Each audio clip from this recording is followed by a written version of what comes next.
सारी दुनिया को हिला देने वाले इस आने वाले बड़े ट्विस्ट में कहानी की शुरुआत होती है सरुजा के अंदर चल रहे भारी तूफान से। एक ऐसा तूफान जिसने उसे रातों की नींद और दिनों की शांति छीन ली थी। वो लंबे समय से अपने दिल में ऐसा सच दबाए बैठी थी जिसे सबको बताना आसान नहीं था, खासकर दादी सा को, जिनका सरुजा के जीवन में स्थान मां से भी बढ़कर था। लेकिन आज बहुत कुछ बदलने वाला था। आज वो पल आने वाला था जब सरुजा अपने मन के बोझ को उतारने के लिए हिम्मत जुटाए खड़ी थी। दूसरा पक्ष था कमिनी, जो हमेशा की तरह अपने नाटक, झूठ और चालाकियों के सहारे पूरे घर को अपने इशारों पर नचाना चाहती थी। पर आज उसे ऐसा झटका लगने वाला था जिसकी उसने कल्पना भी नहीं की थी।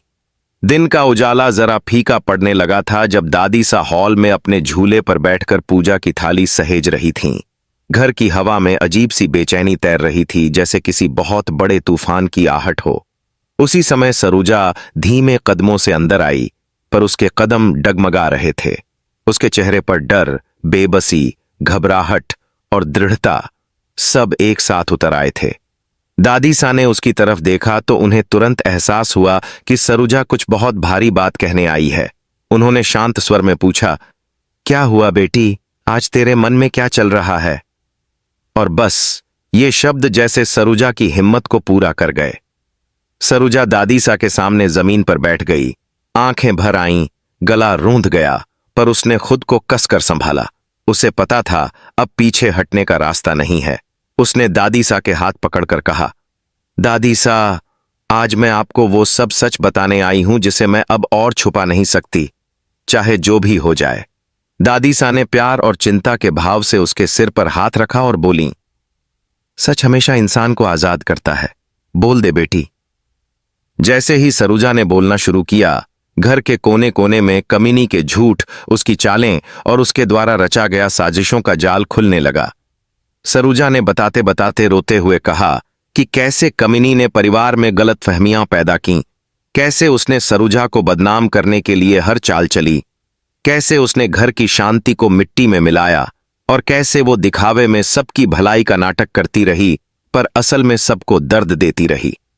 दादी सास सब सुनती रहीं, पर उनके चेहरे के भाव बदलते गए। प्यार से हैरानी, हैरानी से गुस्सा और गुस्से से क्रोध में। सरुजा का हर शब्द कमिनी की हर चाल को उजागर कर रहा था। उतने में कमिनी भी वहां आ पहुंची, लेकिन जैसे ही उसने सरुजा को दादी सा के सामने सच बताते देखा, उसका चेहरा पीला पड़ गया। वो घबराकर बोली, दादी सा, ये सब झूठ है।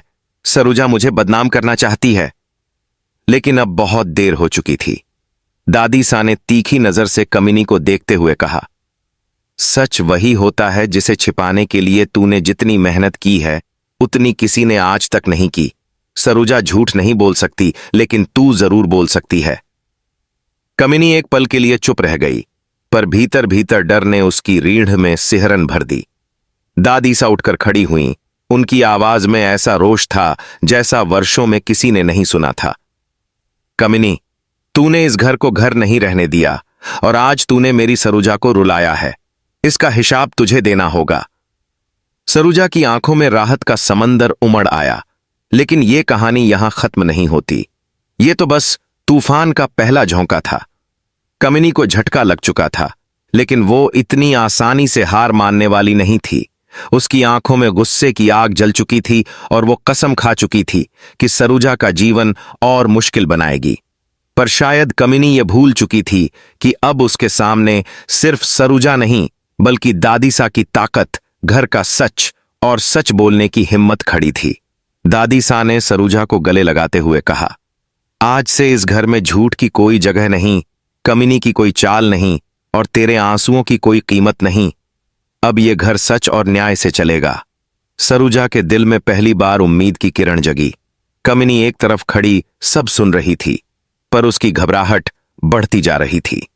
दादी सा के अगले कदम से पूरा घर हिलने वाला था और कहानी में इतनी बड़ी उलटफेर आने वाली थी कि देखने वाले दंग रह जाएंगे। यह आने वाला ट्विस्ट सिर्फ कमिनी के लिए नहीं, बल्कि पूरे परिवार के लिए एक नए अध्याय की शुरुआत करेगा। और सरुजा की लड़ाई अब सिर्फ लड़ाई नहीं, बल्कि जीत का सफर बन चुकी थी।